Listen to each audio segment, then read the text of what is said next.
नमस्कार दोस्तों, मैं हूं अंबर शर्मा और आज आपके साथ फिर उपस्थित हैं दास्तान सीजन 3 में एक और इन्वेस्टिगेटिव स्टोरी लेके। आज की जो स्टोरी है वो मुंबई माफिया से रिलेटेड है और साथ ही साथ इसमें जो आप फोटोग्राफ्स देखेंगे कुछ जो आज तक आपने कभी नहीं देखे होंगे। साथ ही साथ इसमें कुछ लोगों के नाम भी आप जानेंगे जो आपने शायद कभी नहीं सुने हो। तो चलिए शुरू करते हैं आज की कहानी।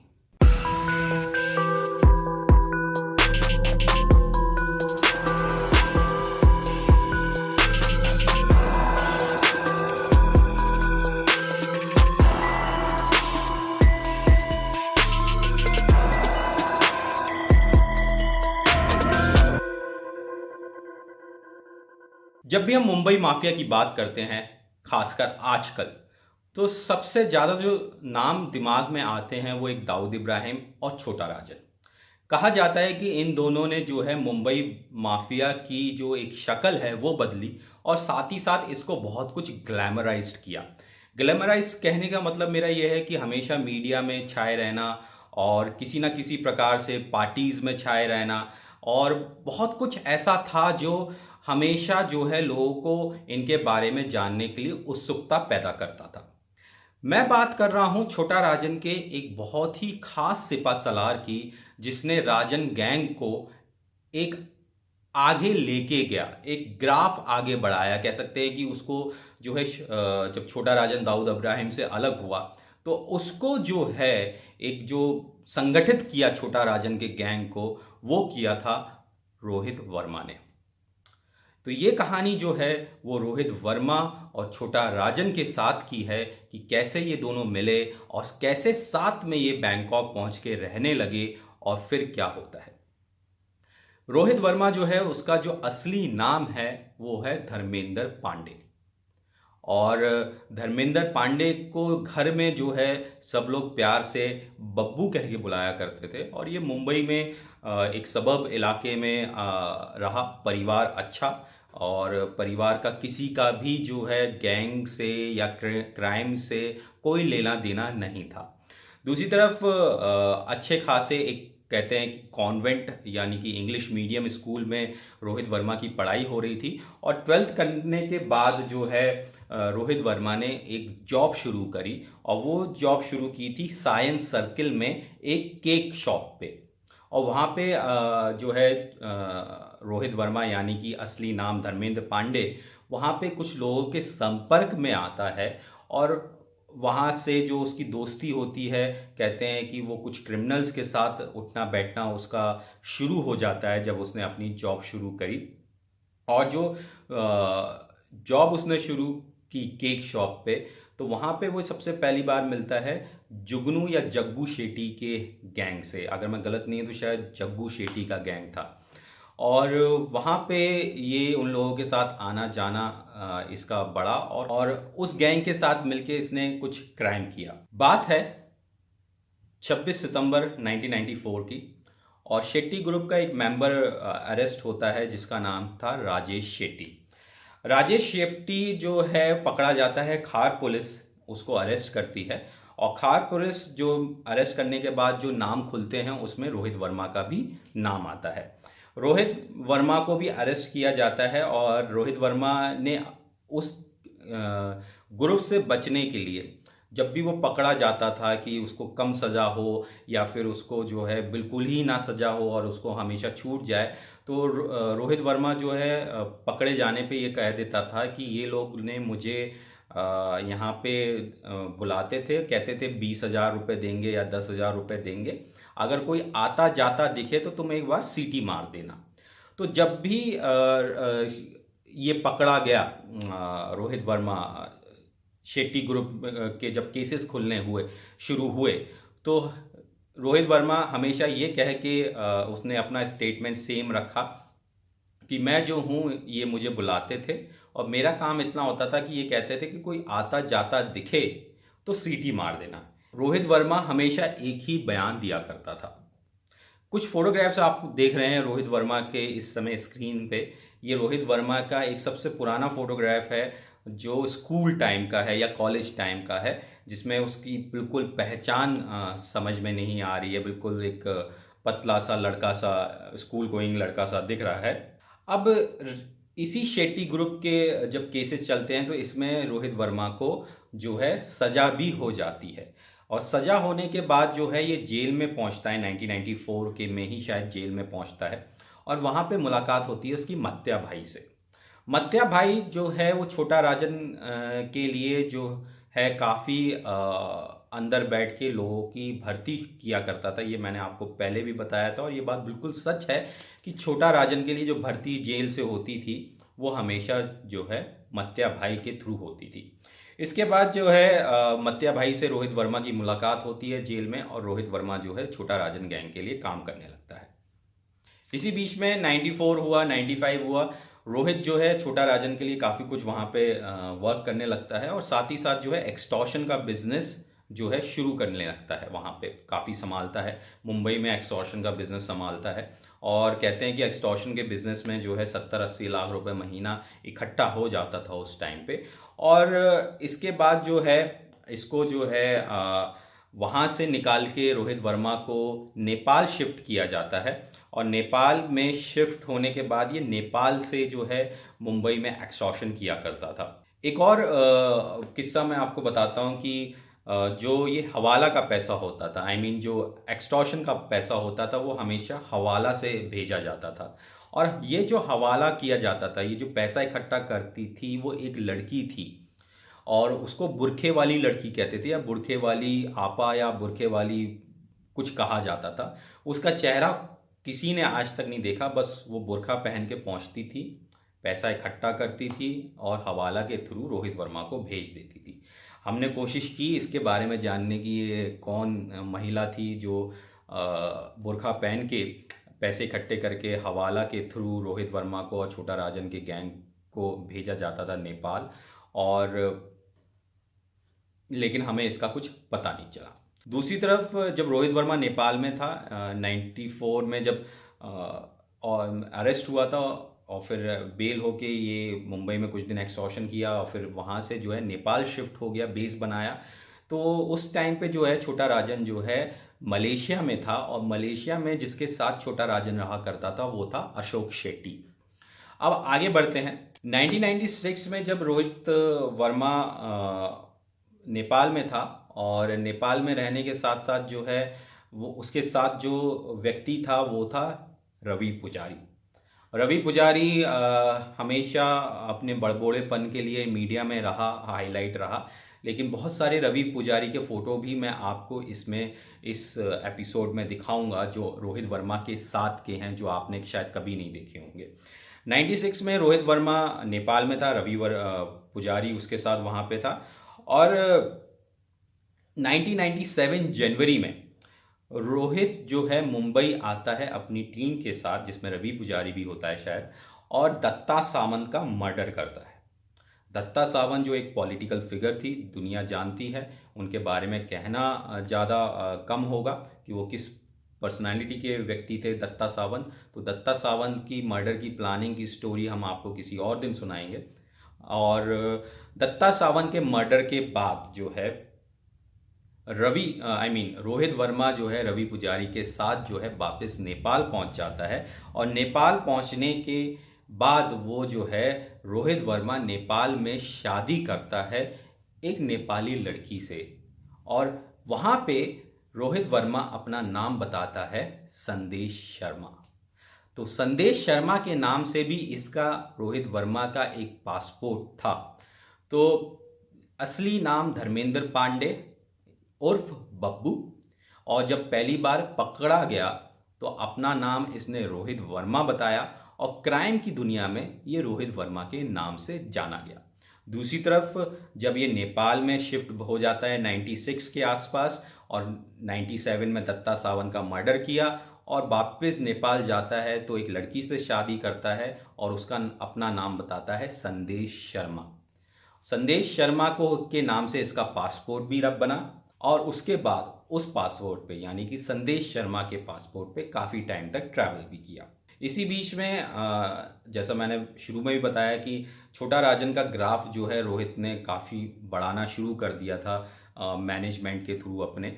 और जिन जिन लोगों को नाना ने ख़त्म करना चाहता था उनको ख़त्म करके एक डर जो है मुंबई में स्थापित भी किया रोहित वर्मा ने।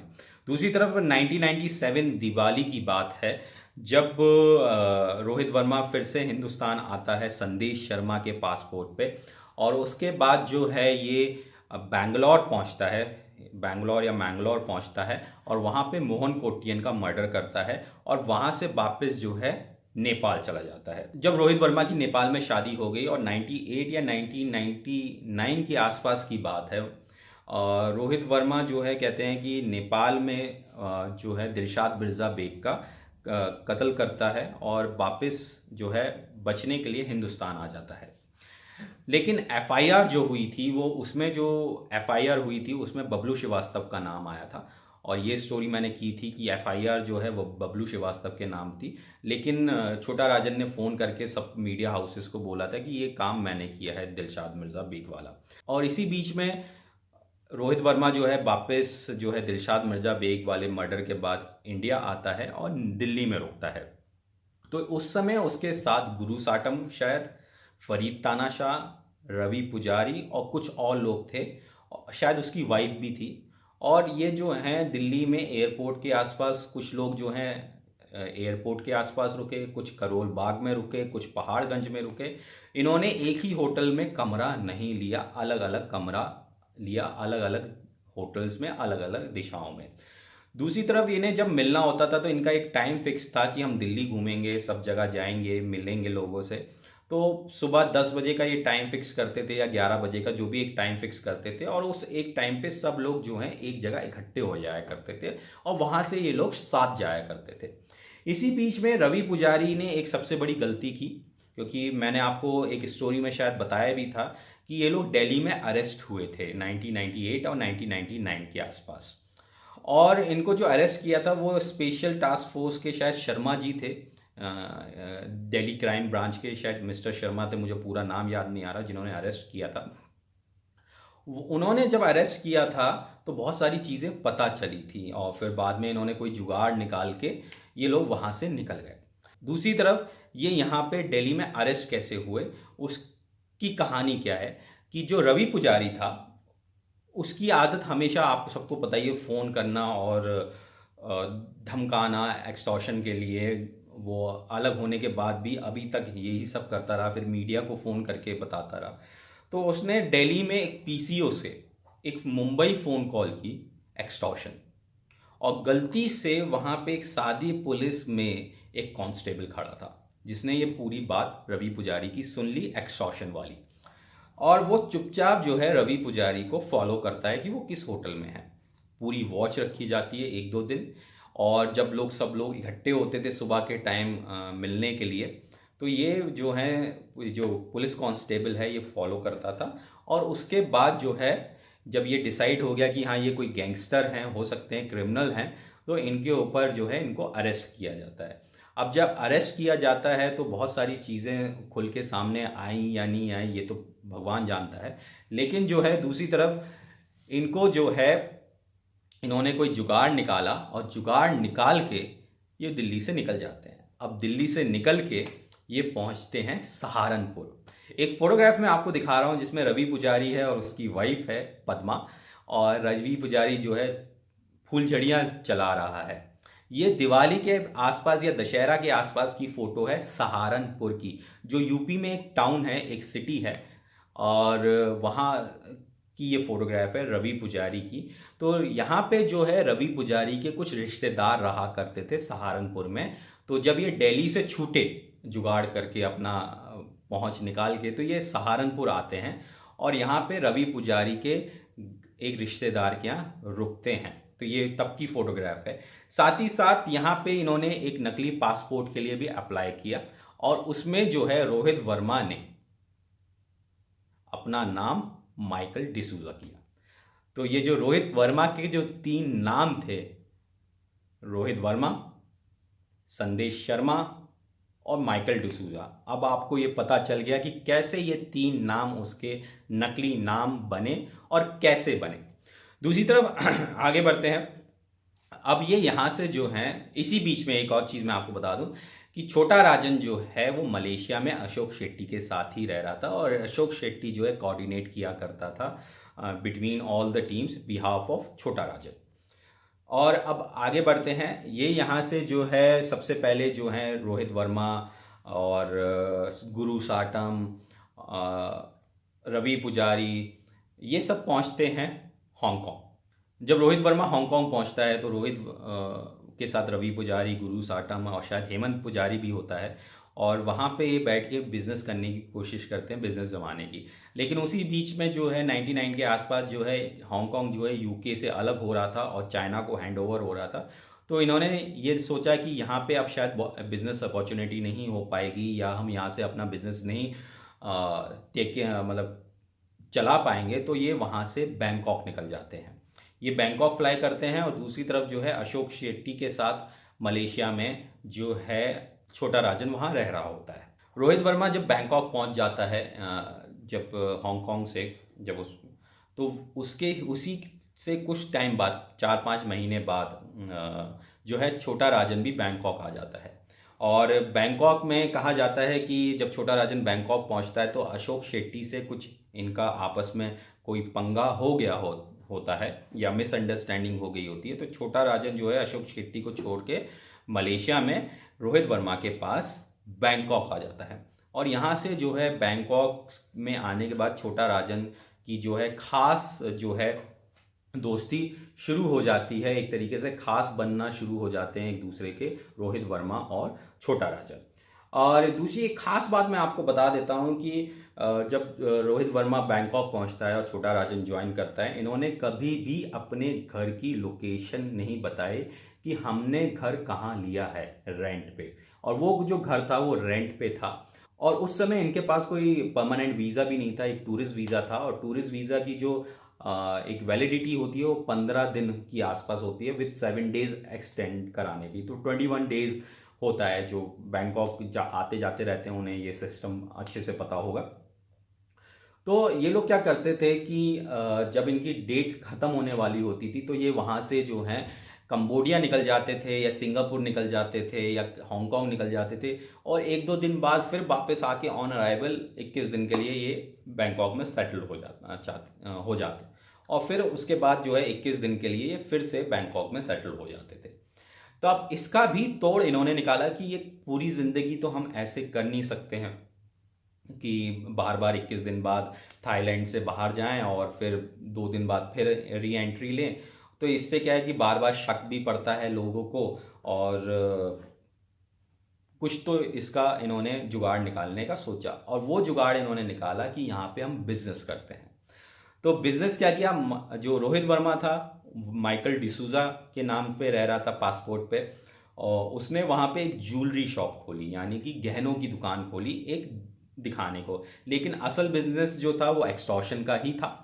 और साथ ही साथ जो है एक और चीज़ मैं आपको बताता हूँ कि इन्होंने जो है एक वहाँ पे ईंटों की फैक्ट्री, यानी कि जो ब्रिक्स होती हैं जिससे दीवारें बनती हैं, घर बनता है, उसकी भी फैक्ट्री इन्होंने बैंकॉक में डाली।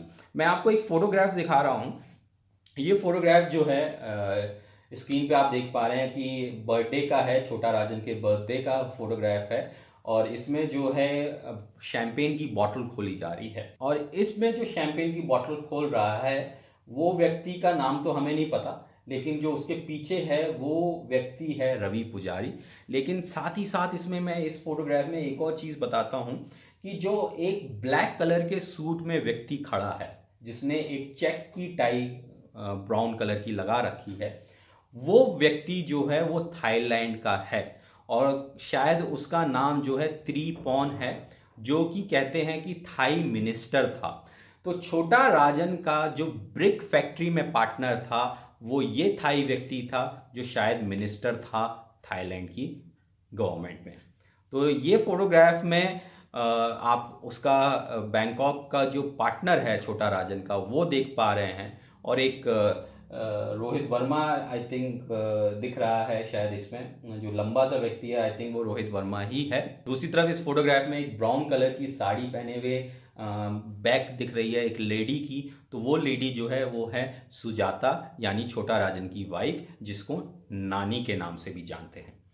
तो जो बैंकॉक में इन्होंने बिजनेस सेट किया ज्वेलरी का और ब्रिक्स का, जो ब्रिक्स की फैक्ट्री में पार्टनर था वो वहाँ का थाई मिनिस्टर, जो ब्लैक कलर के सूट में फोटोग्राफ में आप देख रहे हैं छोटा राजन के लेफ्ट हैंड साइड, वो है त्रिपोन। तो अब आपने इसके बैंकॉक में जो छोटा राजन का पार्टनर था उसकी फोटोग्राफ देख ली और राजन की बर्थडे की फोटोग्राफ देख ली। कुछ फोटोग्राफ्स मैं आपको दिखाता हूँ कि रवि पुजारी, गुरु साटम और रोहित वर्मा किस तरीके से एंजॉय किया करते थे बैंकॉक को। जब ये लोग हांगकांग से शिफ्ट हुए थे तो ये रोज की पार्टी दारू पीना बाहर ही किया करते थे। और ये भी कुछ लोग बताते थे कि जो रवि पुजारी और गुरु साटम दोनों जो थे ये बहुत ही ज़्यादा शराब पिया करते थे। तो ये जो फोटोग्राफ देख रहे हैं ये हांगकांग से आने के बाद का है बैंकॉक में, और ये एक वहाँ के लोकल रेस्टोरेंट में बैठे हुए हैं और शराब पी रहे हैं। एक फोटोग्राफ में दिखाता हूँ छोटा राजन के फ्लैट के अंदर का, जो आज तक किसी ने नहीं देखा होगा, और फ्लैट कैसा था अंदर से ये थोड़ा सा आइडिया मिलेगा। एक सोफे पे छोटा राजन बैठा हुआ है और वो पोज कर रहा है और सामने एक बर्थडे का केक रखा है। तो शायद ये वो ही फोटोग्राफ है कि घर में जो एक बर्थडे पार्टी होनी होती है आपस के परिवार वालों के साथ वो, और शाम को एक बड़ी पार्टी मिनिस्टर के साथ। दूसरी तरफ जैसा मैंने आपको बताया कि ये लोग कभी भी अपने घर का एड्रेस नहीं बताते थे कि कहाँ पे हमने घर ले रखा है रेंट पे। तो ये लोग जो हैं हमेशा बाहर मिला करते थे और ख़ासकर पटाया चले जाते थे। और मैं आपको एक फ़ोटोग्राफ दिखा रहा हूँ जिसमें रोहित वर्मा जो है लाइट जैकेट पहने हुए है और छोटा राजन जो है मसाज करा रहा है। उस फोटोग्राफ में आप देखिए कि वो पैरों की मसाज करा रहा है, और छोटा राजन के पीछे जो मसाज करने के पीछे एक रेलिंग के पीछे जो व्यक्ति बैठा है वो शायद गुरु साटम बैठा है। तो जो बैंकॉक में इनकी जो लाइफ थी वो बहुत ही डिफरेंट थी। कोई ये सोच ही नहीं सकता था कि जो इंडिया का मोस्ट वांटेड है, जो एक्सटॉर्शन कर रहा है रोहित वर्मा, जो छोटा राजन के ग्रुप को आगे बढ़ा रहा है, टीम मैनेज कर रहा है, वो इस प्रकार से आराम से बैंकॉक में पटाया के बीच पे छोटा राजन मसाज ले रहा हो, ये कभी शायद किसी ने नहीं सोचा। और ये पहली बार आप ये फोटोग्राफ देख रहे हैं। अब आगे बढ़ते हैं। 1999 की बात मैं आपको बताता हूं कि अशोक शेट्टी 99 नवंबर 99 नवंबर अशोक शेट्टी वापस से ज्वाइन करता है बैंकॉक। आपसी विवाद की वजह से अशोक शेट्टी और छोटा राजन में ये दोनों में कुछ आपसी विवाद होता है, तो छोटा राजन रोहित वर्मा के को ज्वाइन कर लेता है बैंकॉक में। ये मैं आपको बताया था। अशोक शेट्टी जब नवंबर में 99 में ज्वाइन करता है बैंकॉक, तो उसको कहते हैं कि घर नहीं दिखाया जाता है कि वो कहाँ रह रहा होता है छोटा राजन। लेकिन जो ये है कि बैंकॉक में ही अशोक शेट्टी एक रेंट लेता है और वहाँ पे रहने लगता है। एक बैंकॉक में एक फ्लैट रेंट पे लेता है और रहने लगता है। और 26 जनवरी को 2000 को रोहित वर्मा का बर्थडे होता है, यानी माइकल डिसूजा का बर्थडे होता है। बैंकॉक का माइकल डिसूजा, हिंदुस्तान का रोहित वर्मा, नेपाल का संदेश शर्मा और मुंबई का धर्मेंद्र पांडे। इसका एक बर्थडे होता है 26 जनवरी को। और बर्थडे वाले की कुछ फोटोग्राफ्स मैं आपको दिखाता हूँ। एक बर्थडे फोटोग्राफ आप देख रहे हैं जिसमें गुरु साटम जो है केक खिला रहा है रोहित वर्मा को, ये आप देख पा रहे हैं। और साथ ही साथ जो है एक फोटोग्राफ मैं आपको और दिखा रहा हूँ उस रोहित वर्मा के जन्मदिन की, और वो है जिसमें आप रवि पुजारी को केक खिलाते हुए देख सकते हैं रोहित वर्मा को।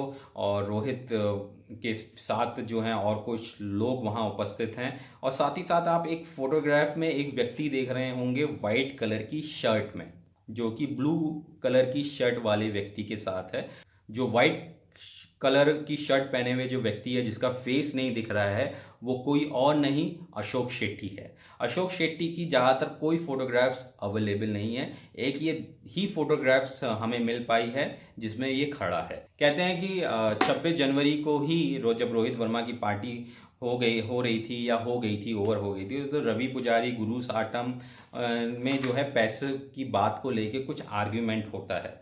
और ये आर्ग्यूमेंट होता है कि उन्हें कुछ पैसे की ज़रूरत होती है, तो नाना भी उस समय मना कर देते हैं देने से, और रोहित कहता है कि अभी नहीं, अभी थोड़े काम ज़्यादा चल रहे हैं, क्योंकि पूरा पैसे का जो मैनेजमेंट है वो रोहित वर्मा संभाला करता था। और कहते हैं कि इसी बीच में, इसी पार्टी के दौरान ही गुरु साटम रोहित वर्मा की जो है आपसी कुछ विवाद होता है और पैसे को लेके। तो जैसा मैंने एक स्टोरी में बताया था कि $1000 को लेके विवाद होता है कि $1000 चाहिए होने थे रवि पुजारी को, लेकिन पैसे देने को मना किया जाता है। तो कहते हैं कि कुछ लोग जो पुराने जानकार हैं वो बताते हैं कि गुस्से में रोहित वर्मा ने अपनी एक अंगूठी निकाल के रवि पुजारी को दे दी थी और उससे ये कहा था कि तू इसे बेच ले और जो पैसे आए तो उससे अपनी ज़रूरतें हैं वो पूरी कर ले। कुछ ऐसा किस्सा आता है। खैर, अब यहाँ से कहानी जो है ट्विस्ट लेती है 26 जनवरी से। ट्विस्ट ये लेती है कि यहाँ से प्लानिंग शुरू होती है छोटा राजन को ख़त्म करने की। और वो ख़त्म करने की प्लानिंग कैसे शुरू होती है कि कहा जाता है कि अशोक शेट्टी का भी इसमें बहुत बड़ा इन्वॉल्वमेंट था, क्योंकि अशोक शेट्टी जो है 99 में नवंबर में आने के बाद जो है बैंकॉक, काफ़ी टाइम बैंकॉक रहता था, फिर वापस मलेशिया चला जाता था, और मलेशिया में वो किससे मिलता था, किससे बात करता था, वो आज तक नहीं पता चला किसी को भी। तो दूसरी तरफ अशोक शेट्टी का भी इसमें प्लानिंग रही, कहते हैं छोटा राजन के एग्जीक्यूशन में। दूसरी तरफ से एक और किस्सा होता है कि जब ये 26 जनवरी की बर्थडे निकल जाती, 26 जनवरी का जो बर्थडे रोहित का होता है, इसमें जो विवाद होता है, तो रवि पुजारी को और कहते हैं गुरु साटम को एक तरीके से अशोक शेट्टी अपनी तरफ मिला लेता है, और यहाँ से शुरू होती है राजन की लोकेशन देने की तैयारी छोटा शकील को। और अशोक शेट्टी जो है, मैंने जैसे बताया कि बैंकॉक आता जाता रहता था, और वहाँ पे अशोक शेट्टी का जो फ्लैट था उसमें एक मेड रहा करती थी जो कहाँ खाना बनाया करती थी। तो एक दिन जो है अशोक शेट्टी वहाँ नहीं था, और जो रोहित वर्मा है कहते हैं कि वहाँ पहुँच जाता है, और वहाँ पहुँचने के बाद देखता है कि बहुत सारे लोगों का खाना बन रहा होता है। क्योंकि कुछ लोग जो हैं, ये खाना किन के लिए बन रहा होता है ये मैं बाद में बताऊंगा, लेकिन एक चीज़ आपको बता देता हूँ कि जब छोटा राजन की एग्जैक्ट लोकेशन बैंकॉक की पता चल जाती है छोटा शकील को, तो वो रशीद मालाबारी को सबसे पहले भेजता है बैंकॉक, और कहता है कि वहाँ एक होटल में रुको, सब जगह रुको, और साथ में कुछ लोगों को मैं बाद में भेजूंगा। तो एक टीम फॉर्म छोटा शकील करता है, और ये लोग राजन को हमेशा फॉलो करते थे कि दुकान से कहाँ गया, किस तरीके से गया। और कुछ लोग तो ये भी बताते हैं, जो पुराने जानकार हैं, जो इनसे जुड़े रहे हैं, और रिपोर्टर्स जिन्होंने ये कवरेज की थी बैंकॉक की, वो भी ये बताते हैं कि कुछ लोग जो हैं इनसे मतलब कि ये जो शूटर्स हैं रास्ते में अगर टकरा जाते थे चलते चलते, तो सॉरी बोल के निकल जाते थे। तो ये शिष्टाचार शूटर्स ने रखा था कि बीच सड़क पे इनकी लोकेशन जब तक कि छोटा शकील कंफर्म ना कर ले कि कब मारना है।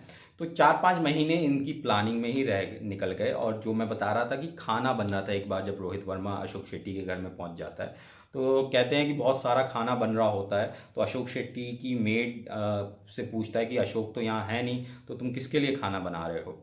तो कहता है कि नहीं साहब नहीं है, तो साहब जो है के लिए मैं कुछ दिनों के लिए इकट्ठा बना के चली जाती हूँ, जब वो आते हैं डीप फ्रीज़र से निकाल के खा लेते हैं।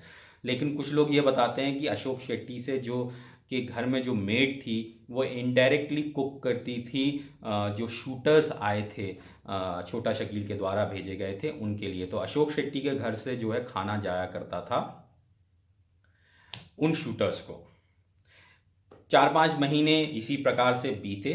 15 सितंबर आता है, और ये 15 सितंबर जो है 2020 में हम बैठे हैं, और 15 सितंबर 2000 में छोटा राजन के ऊपर हमला होता है, जिसमें रोहित वर्मा की जान चली जाती है और गोलियां मारी जाती हैं। जब छोटा राजन बच के निकल जाता है, तो पहले शुरू में कुछ गोलियां रोहित को मारी जाती हैं, और उसके बाद जब ये लोग वापस शूटर्स निकल रहे होते हैं फ्लैट से, तो उसके खोपड़ी में यानी उसके ये भेजे में गोली मारते हैं और वहाँ से फिर निकल जाते हैं। तो वो स्क्रीन पे आप वो फोटोग्राफ देख रहे हैं जिसमें रोहित वर्मा का मरा हुआ डेड बॉडी है, जिसमें सिर के ऊपर भी गोली लगी है।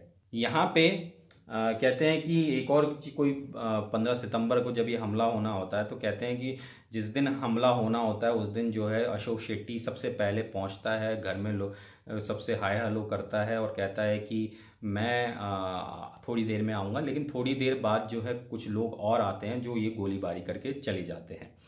अब छोटा राजन को हॉस्पिटल ले जाया जाता है और छोटा राजन को कहा जाता है कि भाई हो सकता है कि इसमें रवि पुजारी का भी हाथ हो और रवि पुजारी को ढूंढा जाए, क्योंकि रोहित मतलब छोटा राजन जो है संतोष शेट्टी को उस टाइम बुला लेता है, विक्की शेट्टी को अपने पास बुला लेता है, फरीद तानाशाह को अपने पास बुला लेता है, भरत नेपाली को मैसेज करके अपने पास बुला लेता है।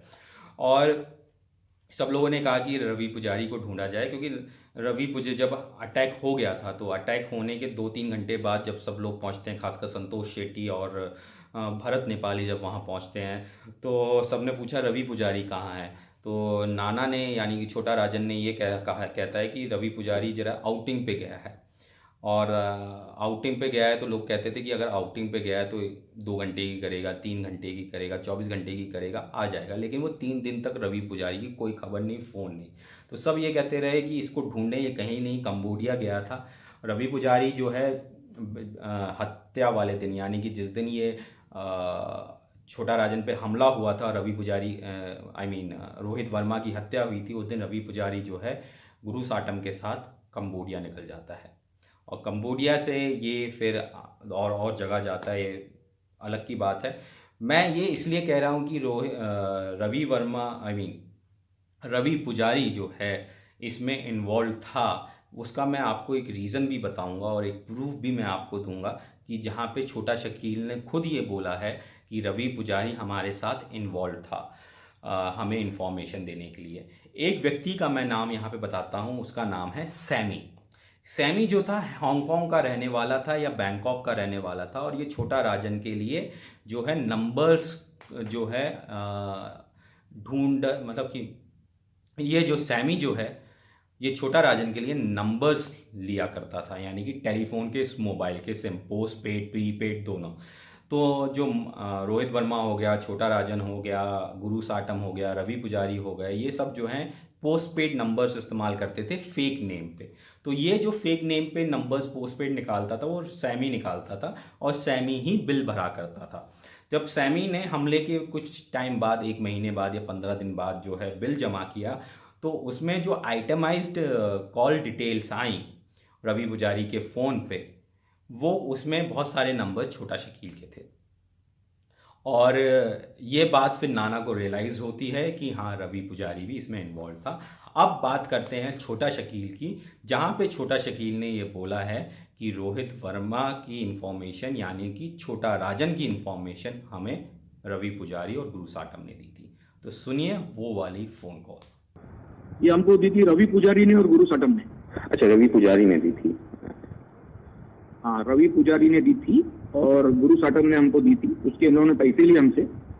अच्छा, तो आपने यहाँ पे वो सब चीज़ें सुनी कि किस तरीके से रोहित वर्मा जो है धर्मेंद्र पांडे यानी बब्बू से रोहित वर्मा बना, संदेश शर्मा बना, माइकल डिसूजा बना, और साथ ही साथ जो है किस तरीके से ये बैंकॉक पहुँचे, किस तरीके से दिल्ली में ये अरेस्ट हुए, कहाँ कहाँ गए और किस तरीके से इन्होंने प्लानिंग की। साथ ही साथ कुछ फोटोग्राफ्स आपने देखे, इनके बिजनेस पार्टनर का नाम जाना। तो मैं उम्मीद करता हूं कि आज मुंबई माफिया में छोटा राजन की जो बैंकॉक और रोहित वर्मा की जो एक स्टोरी जो पेंडिंग थी, जो आप बहुत दिनों से जानना चाहते थे इसके बारे में कि ये क्या असल स्टोरी है, तो वो एक ये हमारी इन्वेस्टिगेशन में निकल के आया, जो हमने प्रूफ के साथ, फोटोग्राफ्स के साथ आपको दिया है। और उम्मीद करता हूँ कि आपको ये एपिसोड पहले की तरह पसंद आया होगा। तो मिलेंगे अगले एपिसोड में, दास्तान सीज़न 3 में।